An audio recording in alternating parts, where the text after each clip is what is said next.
Hi అండి, అందరికీ నమస్తే. Welcome back to our channel అమ్మ అభిరుచి. ఇవాళ రెసిపీ వచ్చేసి చికెన్ కర్రీ అండి.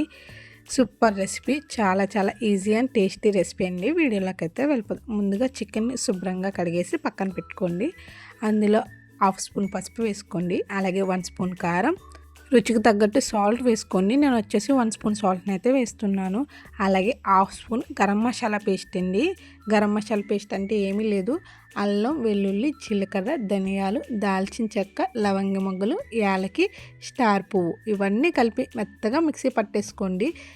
కొంచెం కొంచెం వాటర్ వేసుకుంటూ మెత్తగా మిక్సీ పట్టుకోవాలి. ఆ మసాలా పేస్ట్ని అయితే వేసేసి చికెన్కి బాగా పట్టించేంత వరకు కలుపుకోవాలండి. ఖచ్చితంగా చికెన్కి అయితే పట్టించుకోవాలండి. ఒక 5 నిమిషాలు అలా కలుపుతూ ఉండండి, సరిపోతుంది. ఇందులోకి నేను వచ్చేసి 3 ఉల్లిపాయలు తీసుకుని చిన్న చిన్న ముక్కలుగా కట్ చేసానండి. అలాగే 2 పచ్చిమిర్చిని కూడా తీసి పొడవ చీలికలుగా కట్ చేసుకున్నాను. ఇప్పుడు స్టవ్ మీద గిన్నె పెట్టి ఆయిల్ని అయితే వేసుకున్నానండి.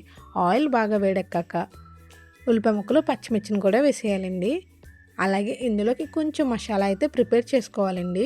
ఆ మసాలాకు వచ్చేసి 2 స్పూన్లు ధనియాలండి, 1 స్పూన్ జీలకర్ర, 3 లవంగ మొగ్గలు, 2 యాలకులు, చిన్నించి అల్లం ముక్క, అలాగే 5 వెల్లుల్లిపాయ రెబ్బలు, 1 స్పూన్ గసగసాలు, కొన్ని జీడిపప్పు పలుకులు, అలాగే చిన్న ఎండు కొబ్బరి ముక్క, అలాగే దాల్చిన చెక్క వేసుకొని మెత్తగా మిక్సీ పట్టుకోండి. వాటర్ వేసుకొని మిక్సీ పట్టుకోవాలి. అలాగే ఉల్లిపాయలు అనేవి బాగా కలర్ వచ్చేంత వరకు మగ్గించుకోవాలండి. ఉల్లిపాయ ముక్కలు అనేవి బాగా కలర్ వచ్చాక అందులో ముందుగా కలిపి పెట్టుకున్న చికెన్ అయితే వేసేసుకోండి. చికెన్ కూడా వేసేసాక కొంచెం సేపు కలుపుకోవాలి. మీరు కనుక ఫస్ట్ టైం నా ఛానల్ చూస్తుంటే వీడియో నచ్చితే లైక్ చేయండి, షేర్ చేయండి. మన ఛానల్లో ఉన్న వీడియోస్ని కూడా చూసేయండి. నచ్చితే కనుక సబ్స్క్రైబ్ చేసుకుని వెళ్ళండి. మీ ఫ్రెండ్స్ అండ్ ఫ్యామిలీ మెంబర్స్కి షేర్ చేయండి. చికెన్ ఒక 50% మగ్గాలండి. అలా మగ్గింది అనుకున్న తర్వాత రుచికి తగ్గట్టు సాల్ట్ వేసుకోండి. ఆల్రెడీ మనం చికెన్ కలిపినప్పుడు సాల్ట్ని వేసాం కాబట్టి సాల్ట్ని చూసుకుని వేసుకోండి. 1 స్పూన్ కారాన్ని కూడా వేసుకోండి. కొంచెం కారం ఎక్కువ వేసుకోండి, బాగుంటుంది. ఇప్పుడు ఉప్పు, కారం బాగా కలిపేయండి.